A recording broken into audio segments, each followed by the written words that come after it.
Hey. Okay. Hi, we're wanna- back to the best dudes. And for us, it's only been mere seconds. But again, for you, it's been... It's probably been like 2 months or some shit. Let's be real here. It's probably been like a small eternity. I'm going to fight this Strasbourg guy. And I'm going to get my ass kicked. I'm going to do arena shit and just It looks get like one of some- those. It looks like one of those Star Wars tanks. Volcano. Yeah. Krakatoa. I like That's how all the ravens fucking- in the arena screen all have a bio. It's really cute. Fun pop. The arena and the mission mode actually influence one another.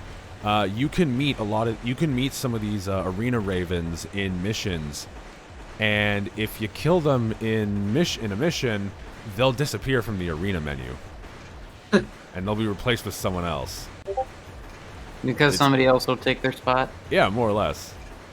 I think the arena, funny enough, even though you're fighting each other probably as violently as you are in missions, no one actually dies in the arena. Probably because ravens are expensive.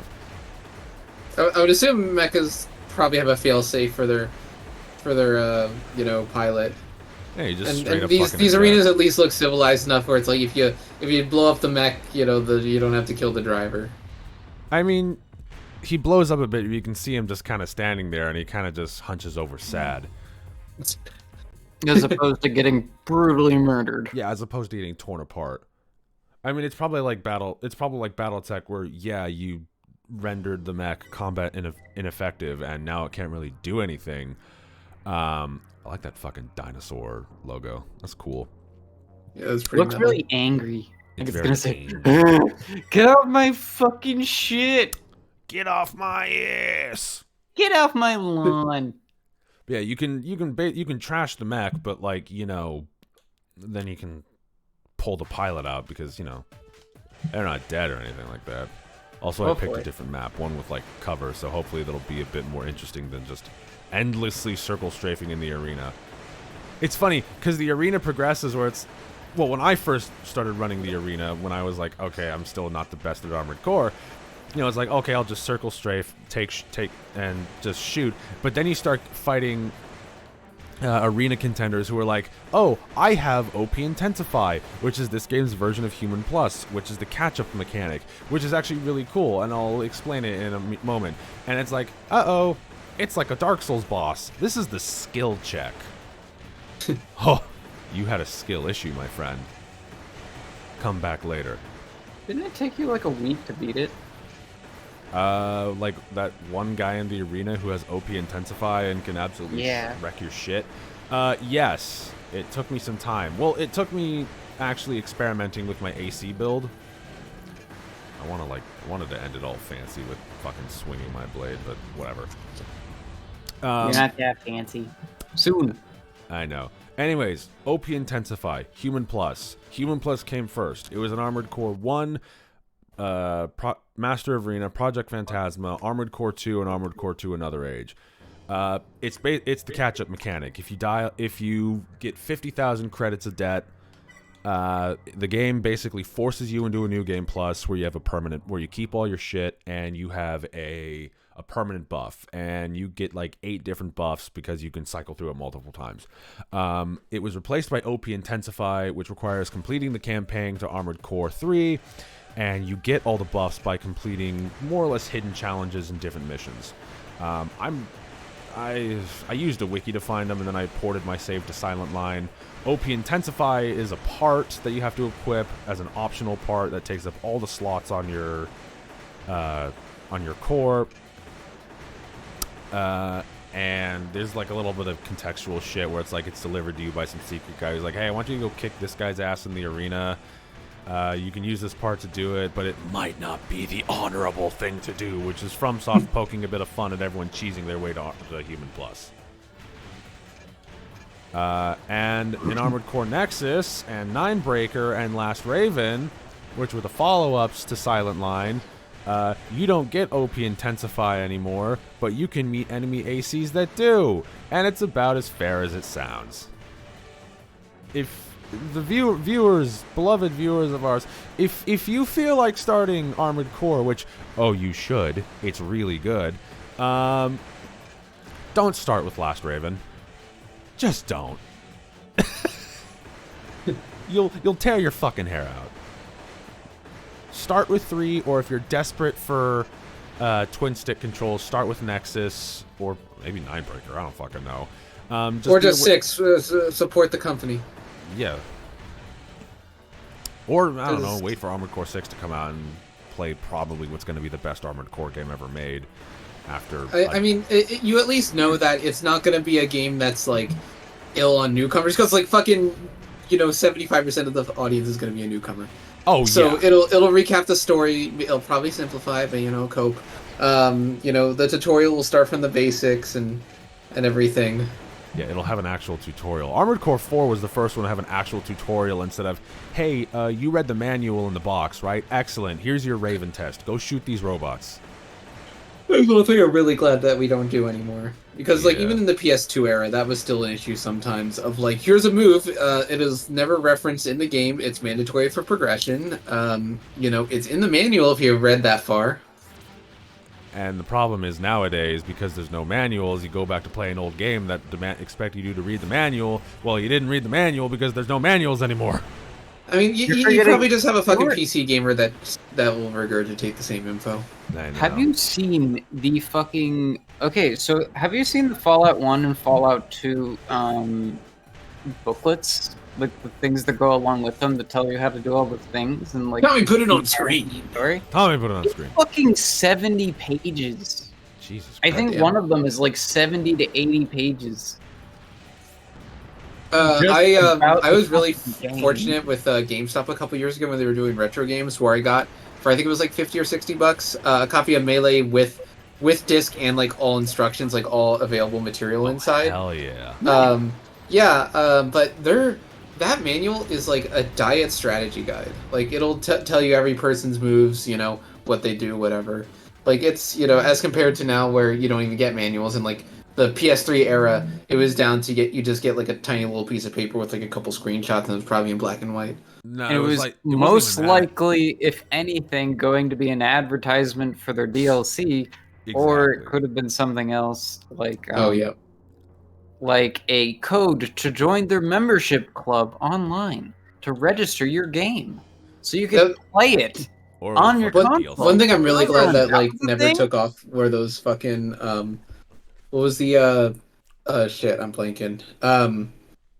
The on like the online passes where you could like register your game to like one system and that was it. Yeah. So you couldn't do used games or whatever.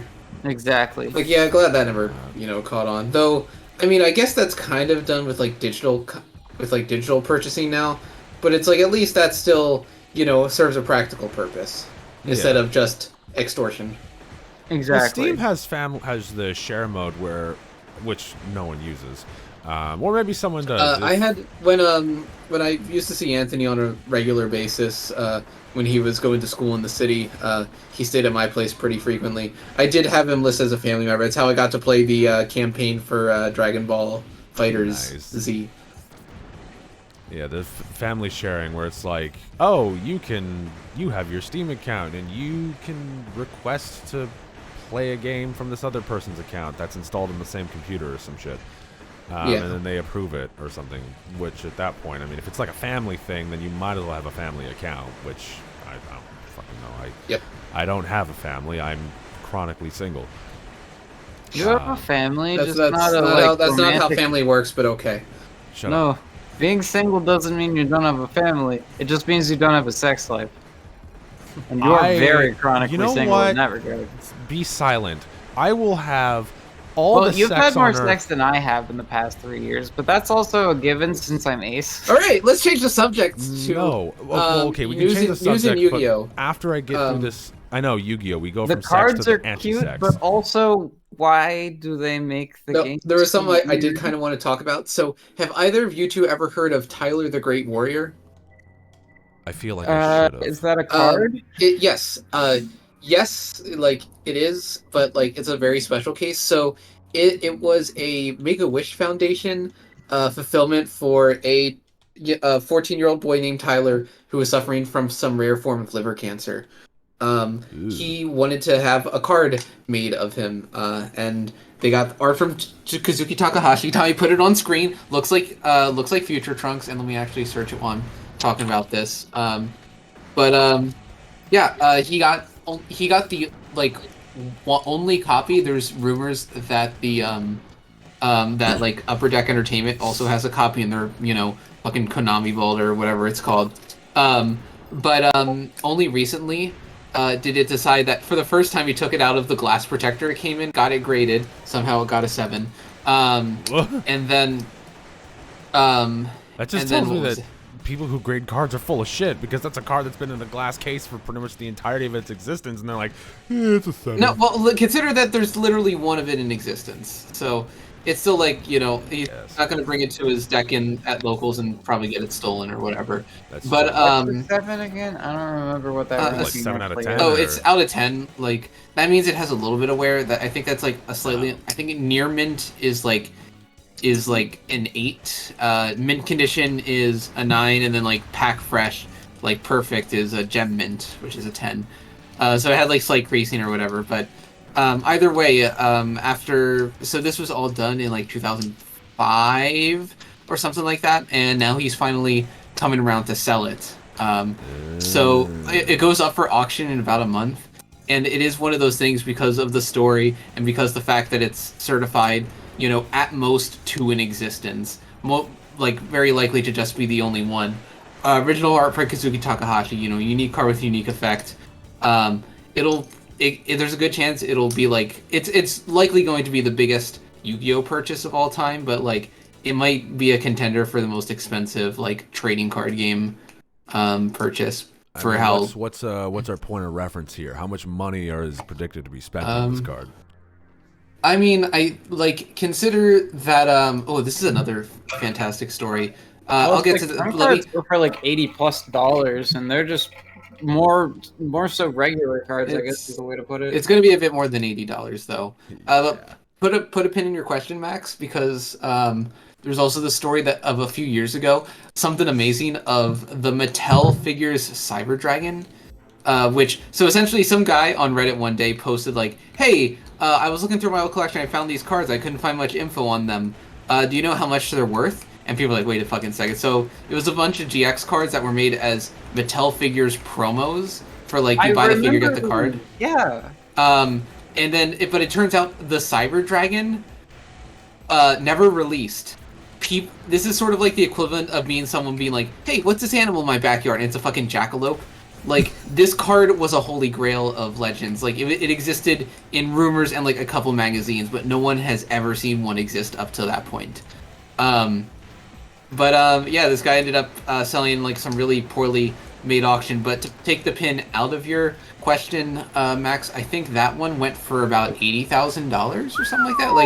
Like I remember seeing bids up in, like, the high 40s and 50s. But, yeah, I think that was it was either if it's not 35, I heard it was rebid to someone or resold to someone else for like 80K. But yeah, like Tyler without a doubt is gonna get about I'd say definitely 6 figures at least. I'll be right back. Fuck.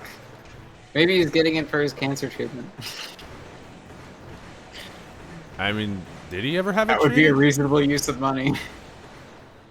If you've ever had like any kind of grossly debilitating kind of injury or just illness in your life, being able to have the money to no longer have to worry about day-to-day life and just be able to exist, probably a pretty nice exchange of just how to go about all of that. Especially from like what is traditionally cancer treatment, and everything is so drastically expensive, it bankrupts entire families and basically your generation to take care of that person. So it's cool. Like, the idea of them being able to get back on their feet is nice. Yeah. I hope.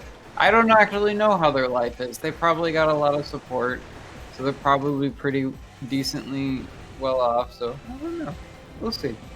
Either way, that's kind of cool. I wonder what the most expensive a Pokemon card has ever sold for. I'm going to look that up. Tommy, do the research. Put it on screen.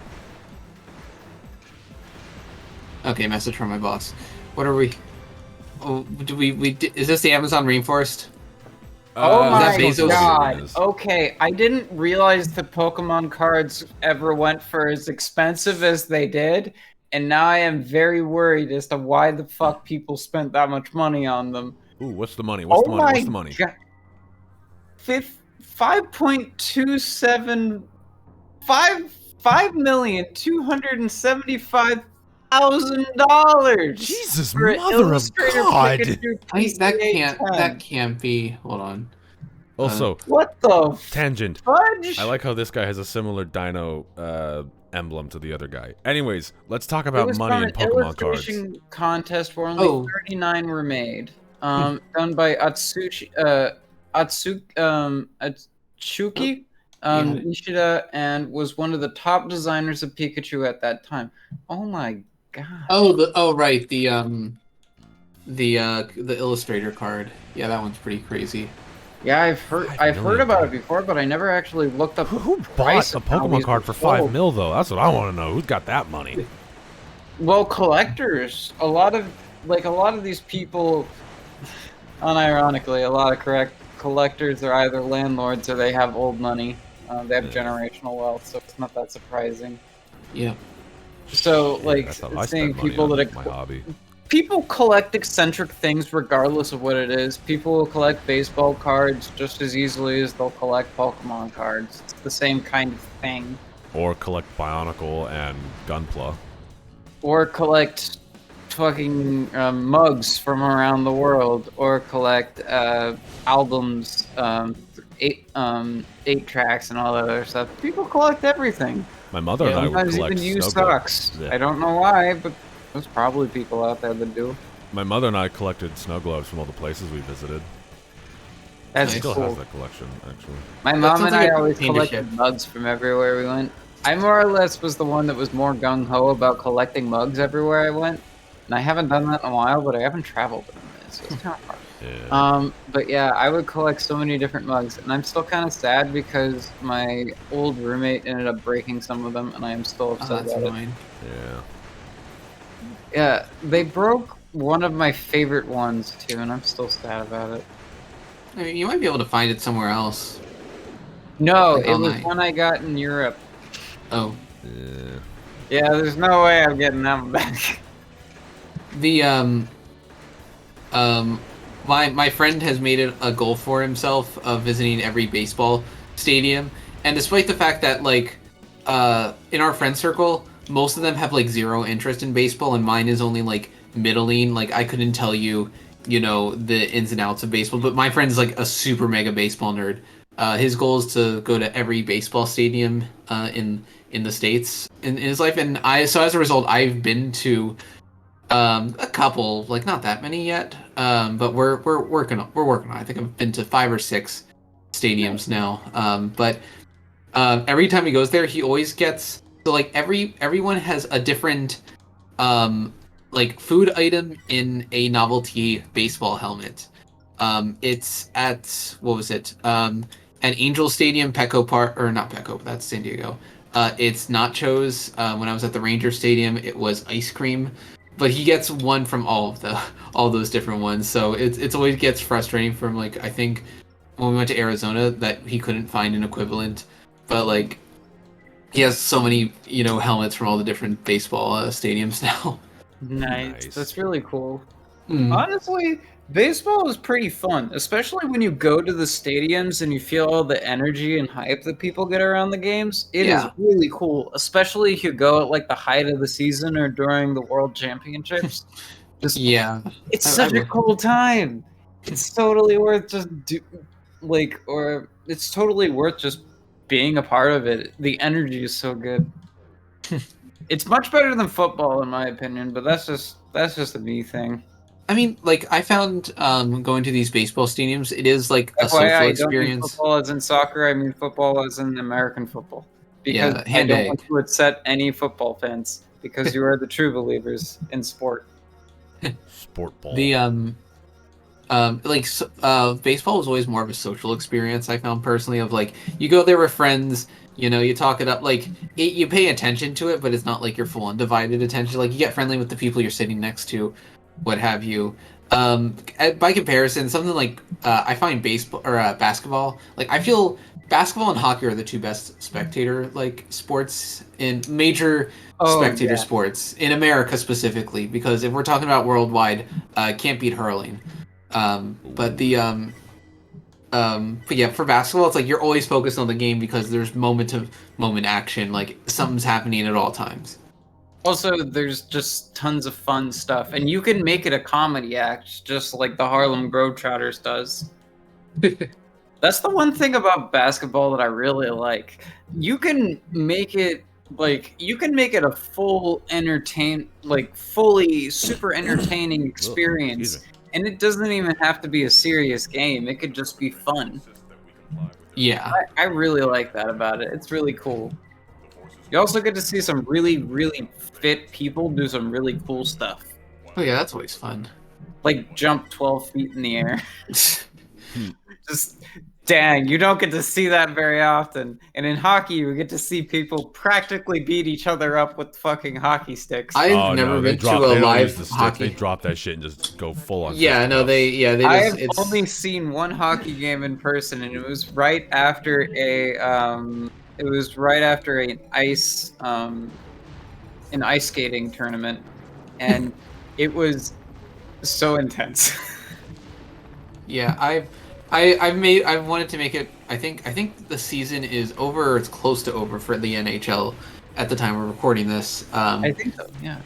But it's like on my bucket list to see at least one. Like unfortunately, where we live, the closest hockey stadium is. I mean, it's like an hour, 2 hours away, but like, you know, it's not as easy as just making a day out of it, especially when you don't have a car. Yeah, having a car basically enables you to go to things that are outside of your immediate area, and the area that we live in is not exactly the most accessible without a car outside of the area. Right. Yeah, like outside of the state. Because I want to train pill everyone, especially the United... fucking almost fell. Especially the United States Department of Transportation. Oh yeah. They are a special kind of stupid. So I don't know. I don't know if you two get this much, but so one thing, like, so we know about the dream for Bionicle, whatever. Like that's a recurring dream. That's like a regular thing for me. But do you two have very many dreams that involve train stations? Oh yes. Like so many of mine. Like I've only waited for a proper train like a couple times in my life, you know, besides like BART or you know, subways, what have you. But the dreams, like, but I'll have like it'll be at a big old train station like Amtrak or Caltrain. Caltrain's fun. I liked that train. It was a fun experience. Yeah, but like there is also something enthralling about just like the network of like subway systems and whatever. When I was in New York, my brain was just like on navigation overdrive, and I loved it. That in Vegas. Riding the DC train system, and that was really fun. I never got a chance to do that. It's very intricate. It goes really fast too. It doesn't take you long to get anywhere. Very, very fun time. Buses less so, but Well, buses serve a purpose. Look, buses are a part of any, you know... Buses are the in-between of what most trains can't do. Yeah. The few things... That's what I like to think. They serve high-density areas very well. Outside of, like, subways. But subways are very specialized. They cost a bit more to implement, but, you know, it's worth you're putting something underground. It's pretty difficult. It's worth every penny. Oh, yeah. It's part of why I love BART. BART is so effective at what it needs to do. It's definitely needs to get funded better, but that's... Yeah, if it wasn't for the tweakers, I really appreciate BART. I mean, okay, the tweakers, crackheads, whatever, that issue is not exclusive to... That's a symptom of the local government not taking people seriously. It's also not exclusive to BART. Like, anyone who's like, I don't like BART because they're crackheads and homeless people, it's like, dude, that's fucking everywhere. And you're just kind of a cool asshole. You're gonna see that all the fucking time. It doesn't mean that these people are bad people. It just means they're served terrible life circumstances, and that's like, you can't control that. If anything, that's on us, the American public, or at the very least, well, less the public and more lawmakers. Yeah, anything. Specifically lawmakers. It's like, okay, so you guys have abandoned. We're playing a game about lots of socioeconomic and political strife caused by corporations being able to do whatever they want, and just not considering humanity at all. It is an important part of just life, but we could also just play Ace Combat, which is basically the same thing. But with a lot more anime bullshit. And anime bullshit, and some really fucking awesome... A JPEG dog. Fucking JPEG dog from Ace I Combat love 7. JPEG dog! JPEG dog is the best creation ever. The, like, I still don't know the full lore. Like, Ace Combat, I felt, is definitely one of those things where you need, like, to get into the world to fully understand what the fuck is going on. Oh, just ask Matt for recommendations, because I have all the videos you could be interested in. I've seen some few brief ones. Like, I could go on longer, but yeah. Ace Combat, the game where an AI is you, technically. That's Ace Combat 3. Yeah, I know, but we can talk about all of the Ace Combat games collectively. I like the fucking more have some AI involved. The moral of Ace Combat 7, it's war shouldn't be done with drones, it should be done with humans. Okay, the and thing also, specifically, guys who were incarcerated and put, and what is it, were on the death penalty or something like that? No, none of them were on death row, it's just, they were arrested for various crimes. I think it's implied that some of them might have been fabricated or or getting framed. And it's like, okay, well, we've got these convicts, and one of them looks like the lead singer from Nickelback. Yeah. Which I still to our can't Kingdom get over. Hearts episode. Every time I see his face, he just looks like the Nickelback guy. We need to do more Kingdom Hearts. Okay, speaking of Kingdom Hearts, we need to do an Ace Combat. Oh right, wait, are we ending it here? Yeah, we're gonna end it here. We're gonna start another one because I'm feeling like we're on a roll right now. And the next time on TBD, we're gonna talk about.